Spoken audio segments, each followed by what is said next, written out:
Bonjour tout le monde et bienvenue pour une nouvelle vidéo de présentation de starter. Et aujourd'hui on va commencer avec du très très lourd. Il s'agit du starter deck Luffy violet, donc Purple Luffy pour les anglophones. Et c'est tout simplement l'un des meilleurs decks en fait que vous pouvez avoir dans le jeu pour l'instant. C'est un starter deck qui est complètement dingue, qui en vanilla, donc sans modification, est extrêmement fort. C'est un deck extrêmement fun aussi par ses effets, qui peut être méta avec quelques modifications apportées. Le deck peut vraiment devenir très très compétitif. Donc c'est un deck à avoir absolument. Il est plus compliqué à trouver que celui que vous avez vu précédemment dans ma vidéo où je présentais Katakuri, parce que forcément il attire l'œil et en plus c'est Luffy quand même aussi. Ça doit jouer. Du coup, Luffy violet, on va commencer par la leader, donc 5000 d'attaque, 5 vies, c'est du classique. C'est son effet qui va nous intéresser, pardon. Donc c'est un effet en activation principale qui dit qu'une fois par tour, vous pouvez ajouter à votre main une carte du dessus de votre vie. Si vous avez 0 ou 3 cartes donne ou plus sur votre terrain, ajoutez jusqu'à une carte donne redressée de votre deck donne. En gros, vous sacrifiez une vie, et vous avez un don en plus pour le tour, tout simplement. Dans ce starter deck, vous n'allez pas pouvoir avoir 0 don, parce qu'il faudrait des cartes qui enlèvent des dons en fait. Et ça, vous en avez une, mais qui peut être jouée uniquement un peu dans des tours avancés.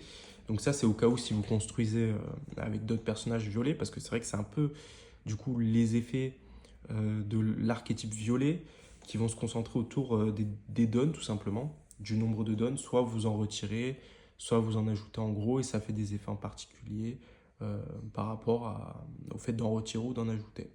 Donc là, le but, tout simplement, c'est de très très vite avoir un surplus de dons par rapport à son adversaire pour jouer des grosses cartes. Et parce que tout simplement, la plupart des cartes qu'on va avoir vont avoir des effets qui vont s'activer à partir du moment où vous avez 8 dons. Donc c'est extrêmement important, c'est un peu une course contre la montre, d'avoir très rapidement ces dons-là pour jouer votre jeu et toute votre stratégie. Donc c'est quand même un deck qui fait un peu peur au début parce qu'on se dit qu'on sacrifie une vie potentiellement à chaque tour à partir du moment où on a 3 dons. Donc ça peut aller très vite, surtout si l'adversaire en face il met une grosse pression et qu'il essaye d'attaquer votre leader. Il faut essayer quand même d'avoir une balance en termes de risque. Donc c'est pas un deck évident à jouer au départ, mais qui n'est pas non plus inaccessible et qui peut très rapidement se révéler extrêmement fort. Donc on va commencer directement avec les premières cartes qu'on peut avoir. Je vais commencer par une carte événement. Donc il s'agit de la carte en mer, ce sont les pirates qu'on affronte.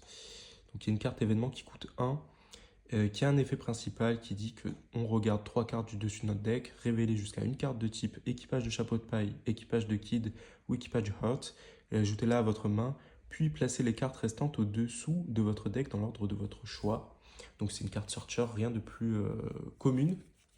Ceci étant, elle peut être utilisée pour un deck kid, ou un deck low, ou un deck qui mélange un peu les trois peut-être, et évidemment pour l'équipage de Luffy également.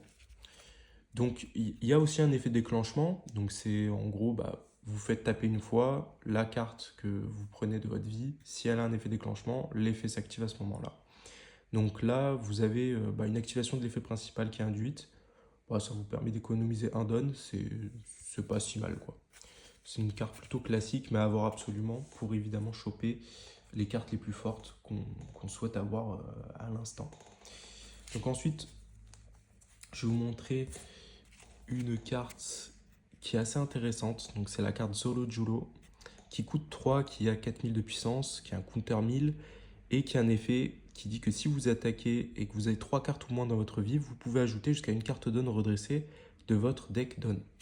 Donc en gros, c'est une carte qui va vous permettre de reproduire un peu l'effet de votre leader sans sacrifier de la vie, ce qui peut être intéressant en début de partie pour encore plus accélérer cette récupération de donne, ou à la rigueur si malheureusement votre adversaire vous a un peu amoché et que vous n'avez pas trop de vie et que vous voulez quand même rapporter des donnes, ça vous permet d'éviter de sacrifier une vie. C'est quand même une carte qui est un peu compliquée à jouer, je trouve, parce qu'il faut l'avoir au bon moment si vous l'avez un peu en late game, donc c'est-à-dire à la fin de la partie quasiment. Elle va vous servir strictement à rien si vous avez 10 donnes. Donc c'est voilà, c'est une carte à placer vraiment au début. Vous allez voir qu'en fait, il y a très peu de cartes qui coûtent pas très cher. à jouer et surtout très peu de cartes avec des effets qui ne partent pas de 8 dons au minimum. Donc là, on va passer ensuite à une autre carte qui est une carte en x2. Donc c'est assez dommage parce que c'est une carte counter 2000, donc ça c'est toujours pratique et qui a un effet qui est assez intéressant. Donc c'est un effet joué qui demande 8 cartes done ou moins, ou plus, pardon, dans votre terrain. C'est-à-dire qu'à partir du moment où vous avez 8 cartes done, l'effet s'active. Et il y a beaucoup de cartes dans le deck qui sont comme ça. Donc là, vous pouvez épuiser jusqu'à un personnage adverse ayant un coût de 5 ou moins, ce qui est extrêmement fort pour tout simplement contrecarrer les bloqueurs qui peuvent nous empêcher un létal ou qui peuvent protéger un personnage important. Donc c'est très très fort de pouvoir épuiser une carte ou tout simplement tuer une carte qu'on veut tuer et qui n'est pas épuisée. Donc ça c'est une carte qui est très très intéressante, surtout qu'elle coûte que 3 au final. Et c'est dommage qu'elle soit en x2. Ensuite, on va passer à la Onami. Donc vous voyez, c'est des cartes qui sont dans le thème Wano. Donc ça aussi, c'est stylé. Même les noms, ils les ont gardés comme ça. Le deck est, encore une fois, c'est très très beau en termes d'illustration, etc. C'est magnifique. Vous allez voir qu'il y a des cartes qui sont complètement folles. Donc c'est un bloqueur. Elle coûte 4 pour 2000 de puissance, c'est pas incroyable. Mais elle a un effet joué qui est intéressant, qui dit que si on a 8 cartes done ou plus sur notre terrain, eh ben, on peut piocher 2 cartes tout en défonçant une carte. Donc en gros, on pioche une carte en plus. Ça peut être intéressant pour, voilà, à partir du moment où on n'a pas trop de cartes en jeu, ce qui peut arriver très facilement avec ce deck. Donc c'est un peu nos seules méthodes de pioche. Donc on va prendre, évidemment, et un bloqueur, ça fait toujours plaisir. Donc c'est une carte qui est plutôt correcte, je trouve, sans être forcément incroyable, de mon propre avis. Donc ensuite, on a le Chopaemon, je sais pas comment on dit. Il coûte 2, counter 1000, 3000 de puissance d'attaque. Et il a un effet joué encore une fois avec les 8 cartes donne, qui dit qu'il peut redresser jusqu'à un personnage de type équipage de chapeau de paille violet ayant 6000 de puissance ou moins. Donc ça c'est très important le 6000 de puissance parce que moi ça m'est déjà arrivé de rajouter un don sans faire exprès et en me disant que c'est de toute façon les 6000 de puissance initiale et en fait non. Il faut vraiment que le personnage il ait 6000 pile ou alors un peu moins. Donc c'est extrêmement fort parce que pour 2 ça vous permet en fait de faire rejouer une carte qui coûte 6000 max. Donc c'est une carte qui peut être très très utile, mettre beaucoup de pression à l'adversaire parce que ça coûte que 2 pour un effet qui est démesuré par rapport au coût quoi. Mais après ça demande 8 cartes donne. Donc c'est toujours un peu ce côté où si on n'a pas les cartes donne qu'il faut, on ne peut pas vraiment jouer notre jeu. D'où l'intérêt vraiment de la mise en place de la stratégie du leader avec son effet principal. Ensuite, on va passer à une autre carte. Allez, on va passer à celle-là. C'est une carte qui est magnifique, une carte qui est extrêmement forte, qui coûte 4 pour 6000 d'attaque et qui a un effet joué qui dit que si on a 8 cartes donne ou plus sur notre terrain, jusqu'à 2 personnages adverses perdent moins de 1000 de puissance pendant tout le tour. Donc là, pour faire un clean de board, comme on dit, c'est-à-dire que si vous avez, je sais pas, 2 personnages épuisés en face qui ont des assez gros coups en termes de puissance, vous pouvez directement les mettre à moins de 1000 et ça va vous permettre potentiellement de les supprimer du terrain plus facilement. C'est une carte clé, encore une fois, du deck qui est extrêmement forte. Vous voyez que c'est un deck qui est très agressif en termes d'effet à partir du moment que vous avez les dons suffisants pour les activer, quoi. Ensuite, on a la Sangoro, qui est aussi une carte importante du coup pour son effet, qui dit qu'en fait, une fois par tour, si vous avez une carte donne ou plus sur votre terrain, vous piochez une carte. Donc c'est en attaquant, par contre. Donc c'est intéressant, comme je l'ai dit, parce que ça va vous permettre du coup, de piocher plusieurs fois. Et avoir de la pioche, c'est quand même super important sur One Piece. Et si vous setupez bien la carte, vous allez pouvoir avoir un personnage qui va piocher à chaque tour. Si vous arrivez à bien le protéger, etc., ça peut être extrêmement fort pour récupérer des counters ou du support pour votre board. Ensuite, on va passer à la Orobi, qui est ma carte préférée quasiment en termes d'effet, qui coûte 4 pour 5000 de puissance, counter 1000, avec un effet joué de fou. Si vous avez eu carte donne ou plus sur votre terrain, mettez KO jusqu'à un personnage adverse ayant un coup de 3 ou moins. On peut se dire, ouais, ça va, c'est pas incroyable ou quoi. Mais pareil, en fait, si vous cumulez, parce que là on voit les cartes une par une, mais si vous cumulez, vous voyez par exemple, vous avez beaucoup de donnes, si vous cumulez ces deux-là, c'est extrêmement fort. En un tour, vous allez pouvoir avoir tellement d'options pour soit détruire un personnage, soit atteindre le leader, que du coup l'adversaire va se trouver vraiment dans des positions complexes. C'est vraiment compliqué de jouer contre un Luffy violet, on est toujours un peu pressé par sa course contre les dons. On a toujours un peu peur de ce qu'il peut nous sortir après une fois qu'il en a 10, il peut faire un peu ce qu'il veut et c'est compliqué. Donc là on va passer à Jinbei. Donc Jinbei c'est pareil une carte qui est très intéressante, qui coûte 5, 6000 de puissance et qui est bloqueur. Donc bloqueur à 6000, ça c'est vraiment pas mal. Et surtout son effet qui dit que là cette fois-ci c'est le seul qui demande 10 cartes down. Si vous avez 10 cartes down sur votre terrain, ce personnage gagne plus 1000 de puissance pendant le tour euh, adverse. Donc c'est extrêmement fort. Ça vous permet d'avoir un bloqueur à 7000 quand même, hein. 7000, donc l'adversaire il va vraiment pas aimer. Si vous en posez deux, ça va être compliqué pour lui. Imaginons, vous avez 10 dons, vous en posez deux. C'est quand même deux bloqueurs à 7000, c'est assez chiant. Donc c'est une très très bonne carte. Ensuite, vous avez une carte difficile à setup, je trouve. Flansuke, donc qui dit que si vous ajoutez un don et que vous avez 8 cartes don ou plus sur votre terrain, ce personnage gagne initiative. Donc il peut attaquer le tour où il est posé. Donc je trouve que ces 4000 de puissance, c'est un peu contraignant. Parce qu'il coûte 5, ce qui fait que du coup, pour du coup, taper la plupart des leaders ou des personnages qui vont être, on va dire, aux alentours des, des dons, enfin à partir du moment où vous pouvez jouer une carte à 5, les personnages que vous allez avoir en face, ils seront quand même en moyenne autour de 5000 puissance, voire plus. Donc là, 4000, c'est vraiment chiant. Avec la donne en plus, ça fait du 5000, mais il faudra sûrement rajouter 2 donnes en plus, je pense, pour vraiment mettre la pression. Donc c'est une carte qui est quand même assez chère, je pense, à jouer, et qui du coup est pas très utilisable, je pense, en tant que telle, à part du coup pour son counter 2000, comme vous le voyez. Donc ça, counter 2000 en x4, c'est très très bien, et on prend. Mais c'est vrai que pour la jouer, c'est pas tous les jours qu'on va pouvoir le faire, quoi. Ensuite, on a Usohachi, donc qui coûte 3 pour 4000 de puissance. On l'a en x4, c'est un counter 2000 encore une fois, vous voyez le nombre de counter 2000 qu'on a, c'est quand même assez stylé. Donc donne x1, vous ajoutez une donne, il attaque. Si vous avez 8 cartes donne ou plus sur votre terrain, vous pouvez puiser jusqu'à un personnage adverse ayant un coût de 4 ou moins. Donc c'est très très utile parce que ça peut vous permettre voilà, soit de vous débarrasser d'un bloqueur, soit tout simplement de trade, donc c'est-à-dire d'attaquer des cartes qui sont, que l'adversaire n'a pas utilisées. Et il coûte seulement 3, c'est ça qui est intéressant, et c'est un counter 2000 en plus. Bon, après, il faut attaquer pour activer son effet, mais ça peut vous permettre de faire une véritable pression, c'est-à-dire que si vous attaquez leader, vous allez pouvoir épuiser un personnage en plus, ou épuiser même un bloqueur. Donc c'est des cartes, comme je l'ai dit, si on met bout à bout certaines cartes, c'est quand même très très fort. Vous voyez, là, vous pouvez épuiser 2 cartes avec 6 donnes au final. C'est extrêmement fort. 7 si on compte le don qu'on rajoute. Donc ensuite, on va passer à une carte qui n'est pas super forte. Voilà, c'est un peu... Là, de tout ce qu'on a vu, franchement, il y a très peu de cartes nulles, hein. Comparé au deck Katakuri, comme vous l'avez vu, c'est le jour et la nuit. Là, on a une carte quand même qui est pas ouf, hein. On va pas se mentir que c'est nul. Et pourtant, l'artwork est incroyable, les gars. Franchement, s'ils mettaient ça dans des boosters classiques, je pense que la carte, elle coterait très très facilement. Mais bon, heureusement, on l'a comme ça. Donc là, counter 1000, 10, 12 000 d'attaque, pas d'effet. C'est quasiment injouable. Malheureusement, c'est injouable.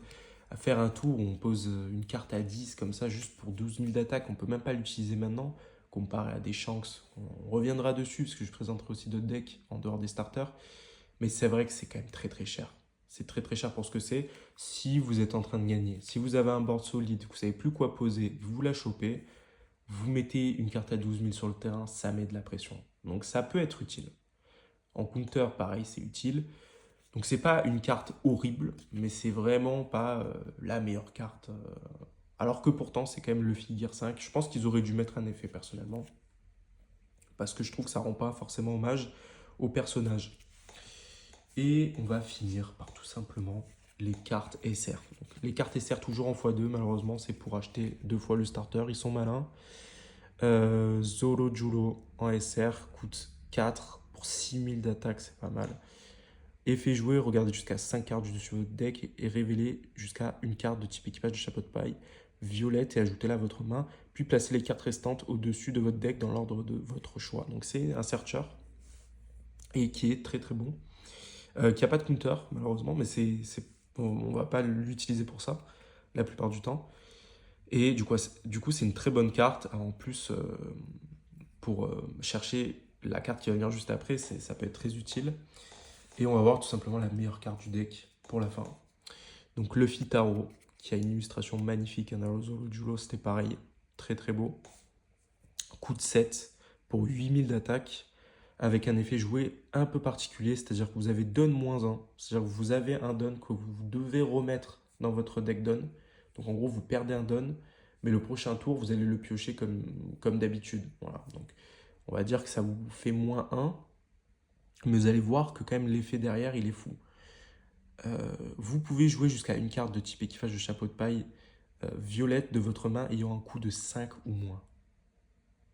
Donc en gros, si vous calculez bien vos dons, par exemple vous en avez 10, vous avez don -1, vous allez en avoir 9 du coup de dons. Ça vous laisse une marge de manœuvre, donc il coûte 7. Okay, ça vous laisse une marge de manœuvre potentiellement pour poser une autre carte qui coûte 2 ou quelque chose comme ça, ou même pour plus tard, non qui coûte 5 du coup, je dis une bêtise. Donc imaginons vous jouez elle en plus, le combo avec les Lucardon il reste activable, vous pouvez mettre KO en posant 2 persos, une carte qui coûte 3 ou moins. Pareil avec l'effet joué de Wusuhachi, où vous pouvez épuiser en plus un personnage qui coûte 5 ou moins tout en posant 2 persos. Donc c'est quand même fort, ça vous permet en fait de poser un gros personnage avec une grosse puissance d'attaque, et en plus soit d'ajouter un effet contraignant pour l'adversaire, avec les cartes que je vous ai montrées, soit même poser, pourquoi pas, un Zoro qui va coûter 6000, qui va peut-être vous permettre de chercher le deuxième Luffy Taro. Ou le troisième ou le quatrième, si vous êtes malin et que vous avez x4 le deck. Donc ouais, franchement, c'est extrêmement fort. C'est pareil, vous pouvez mettre... Ce que je disais du coup, c'est que effectivement, le Fitaro, il peut en plus vous permettre de placer des bloqueurs. Donc là, vous avez une stratégie qui est très très complète. Très très complète, avec des cartes qui combattent toutes les unes avec les autres. Il y a très peu de cartes qu'on peut retirer. Alors pour vraiment faire un deck compétitif, le deck il va être complètement différent. Vous allez pouvoir ajouter pas mal de cartes, mais là je parle à l'instant T en français. Il n'y a pas toutes les cartes qui sont disponibles, mais vous avez déjà un deck qui est très très solide, qui va vraiment embêter l'adversaire. On est loin du deck jaune, du deck vert et du deck rouge. C'est-à-dire que c'est des decks qui sont toujours jouables, qui sont assez bien faits aussi, mais là on est sur un deck qui est encore mieux. C'est-à-dire que là vraiment vous avez des effets qui sont très très forts, des personnages qui sont très très forts. Et si vous avez un deck à acheter, c'est ce deck-là, avec un autre qu'on verra plus tard. C'est vraiment le deck où vous ne pouvez pas vous tromper. Si vous l'achetez, vous aimez les effets, attention, c'est pas parce qu'un deck est fort que vous allez aimer le jouer. Donc ça, c'est toujours très important. Moi, je ne parle pas forcément que pour de la compétition. Je ne suis pas trop fan des gens qui regardent constamment la méta, qui jouent que la méta. Je pense qu'aussi un jeu de cartes, c'est un jeu de plaisir et que ça fait partie du plaisir de construire ses propres decks et de jouer des decks parce que juste on les aime en fait tout simplement par rapport à leurs effets ou que ça nous parle tout simplement. Donc si je pense que Luffy quand même c'est un personnage qui parle à tous les fans de One Piece. Donc si vous aimez les effets de ce deck, bah, n'hésitez pas. Voilà. Si ça vous a un peu plus ce que je vous ai dit avec le côté de la course au don, etc. Ce qui est assez intéressant en vrai. Parce que ça c'est la force du jeu One Piece. On a vraiment plusieurs façons de jouer qui se complètent et tout. Et ça donne vraiment envie je trouve. Donc voilà, si vous êtes intéressé par ce deck, n'hésitez pas. Franchement, n'hésitez pas parce que vous n'allez pas vous planter. Si vous voulez un deck complet pour vous amuser, parce que je trouve que c'est extrêmement fun. Parce qu'il y a des decks méta qui ne sont pas extrêmement fun à jouer, mais celui-là, je trouve qu'il est extrêmement fun et qui n'est pas forcément toujours garanti parce que vous prenez des risques. C'est-à-dire qu'on pourra revenir sur un des starter decks où je trouve que potentiellement, il y a un truc qui ne va pas. Ça ne veut pas dire qu'il est invincible, mais il y a un truc qui ne va pas. Évidemment, je parle de Doflamingo. Là, je trouve que le Luffy violet, au moins par son effet, même s'il est fort, il va prendre des risques parce qu'il va s'enlever de la vie. Donc, c'est un starter deck, évidemment, je vous conseille à tous. Et on va voir qu'après dans les autres starter decks, il n'y aura pas la même chose. Il ne va pas y avoir les mêmes cartes, il y a beaucoup de cartes qu'il faut enlever dans beaucoup de starters qui vont suivre. Mais celui-là, c'est un quasi sans faute, on va dire, voilà, pour moi. Donc bah écoutez, c'est tout ce que j'avais envie de vous dire sur ce starter deck.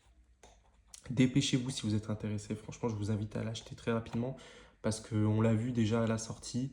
C'est un deck qui a été priorisé, on va dire, par les gens. Donc les gens ont essayé de l'acheter en masse en premier. Il y en a qui veulent le x2, donc forcément ça fait des ventes en plus. C'était le cas aussi pour le deck bleu. C'est un deck qui va pas forcément être trouvable. Euh, bon, après, je dis ça, mais tant ils vont rajouter beaucoup de stock. Mais je pense quand même qu'à un moment donné, il va être très très rapidement en rupture. Et si parmi tous les starter decks qui sont sortis, il y en a un qui va être en rupture, il en fait partie. Voilà. Donc n'hésitez vraiment pas à l'acheter. Donc moi je vous dis à plus tard pour une prochaine vidéo de présentation de starter deck. Et je vous souhaite du coup une très très bonne journée ou une très très bonne soirée. Salut à tous.